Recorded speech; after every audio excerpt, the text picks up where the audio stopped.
of course, a lot of the things that you were able to place, you were able to place in the previous iteration of Forge, such as teleporters. So if I go down here and I go down to teleporters, did you just, oh God. We're going to place a teleporter here, and you'll notice the teleporter looks a little different. One of the interesting things about this teleporter is this cylinder you're seeing here, you only see while you're working on it in Forge, and it's actually the boundary of the teleporter. So I can make the teleporter be larger.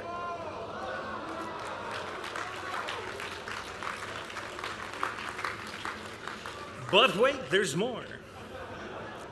You can also decide what gets to teleport through it. For example, players, land vehicles, heavy vehicles, flying vehicles.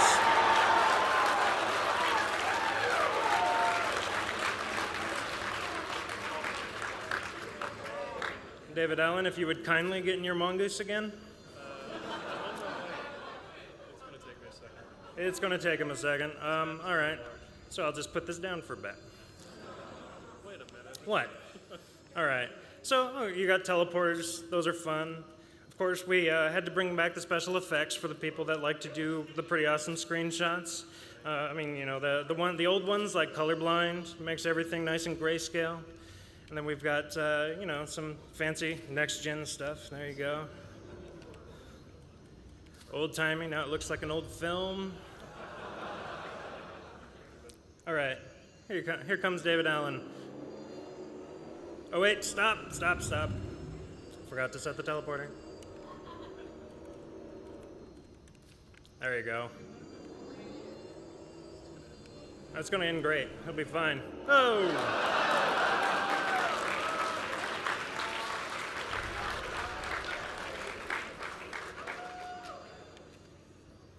Oh yeah, all sorts of fun things. You know, make it look like it's at nighttime.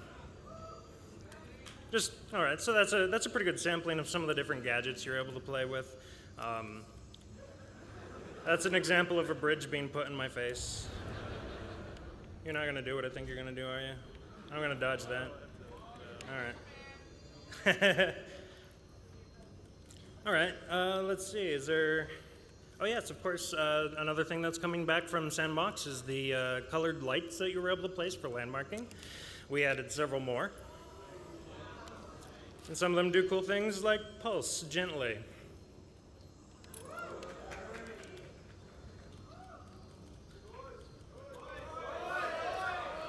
Toys. So they want to look at toys. So of course the golf ball and the golf club are back. Most important thing we've ever done ever.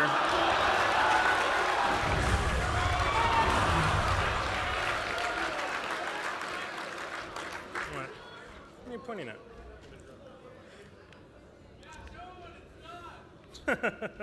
Oh God.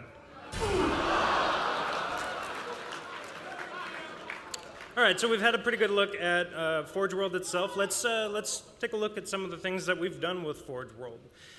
It's been very important for us from the very beginning to make sure that Forge is awesome to use. We'll be right back. Simmer down.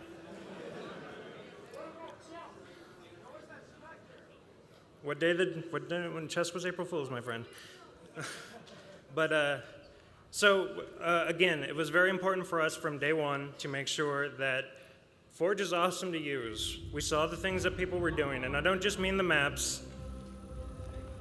I mean the art and all the crazy things that you guys have come up with. And we wanted to make sure that that was as painless as possible. And to that end, we made sure that designers, myself for example, and Chris Carney, one of our multiplayer design leads who's back at the ranch, actually built maps for the disc. What's that? Okay. So we're going to show you another map from the Forge World list called The Cage. And this is a map that Carney built originally completely inside Forge. And it's going to be on the disc and matchmaking when you pick up your copy.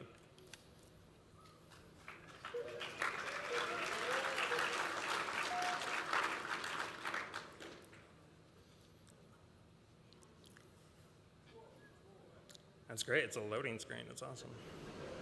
All right.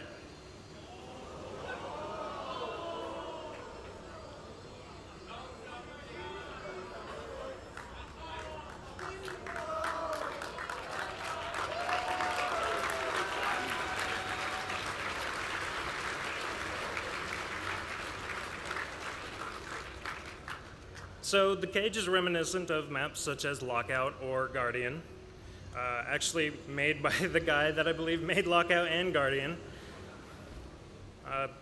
He's not a one-trick pony, I promise.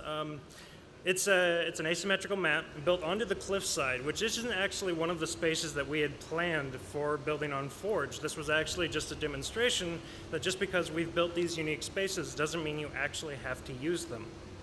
You can build pretty much wherever. And what Carney did here is he built this nice asymmetrical map, and he added, here's the kill volumes I mentioned earlier.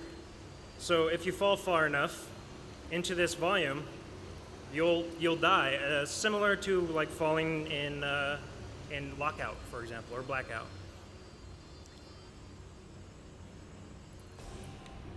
There's Hologram. He thought I was going to fall for it.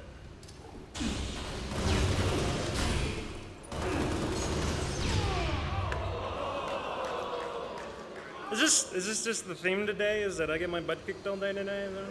All right. So what you saw there was that he used hologram, but if you haven't noticed just yet, I don't have an armor ability attached. The way he did that was that he was actually able to place his own. In custom games, you are actually able to define whether or not a user can have armor abilities at the start or if they don't, and then you can build a map in Forge where they actually have to pick them up like power items, like an overshield or active camo. I drop that there, then I go and I pick it up, and now I can sprint.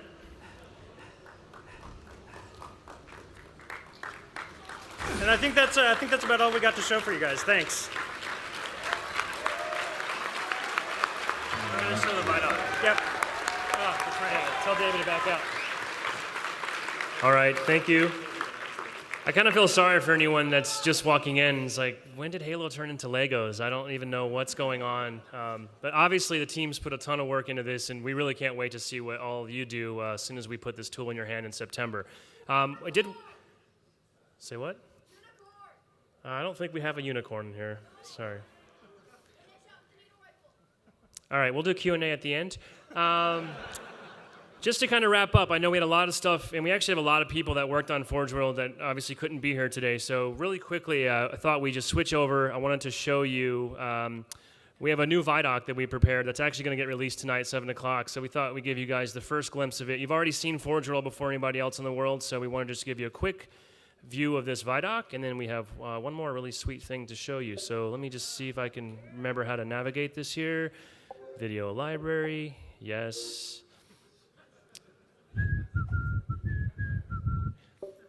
And I don't know if we mentioned this specifically, but obviously all your maps that you build in Forge, you'll be able to save, name, tag either on Bungie.net or directly in the game itself. So not only is it easier to build stuff better than you could before, but it's going to be way easier to share and find that stuff as well. So that means that Shishka and the team will be able to find your awesome maps, get them into matchmaking, and who knows, maybe you could be famous and everybody could be playing your version of the map that you built on the rock face. So. Oh yes, the question was, can you have more than 100? Actually, yes, you can. I believe the final limit is you can have up to 1,000 of every item type. So 1,000 game types, 1,000 maps, 1,000 screenshots. And I should also just mention too, just like Halo 3, you'll still be able to fully customize your own game types as well. So mixing that with Forge is kind of where things really start to get crazy. And just like you can add armor abilities like Shishka showed, you also have the ability to do cool things like turn on unlimited armor ability energy, for example, which allows you to kind of fly your jetpack indefinitely. So there's all sorts of crazy stuff that you guys are going to be doing, and we can't wait to see that. So let me just show you this vidoc real quick. One last look at Forge World, and I'll be back in a sec.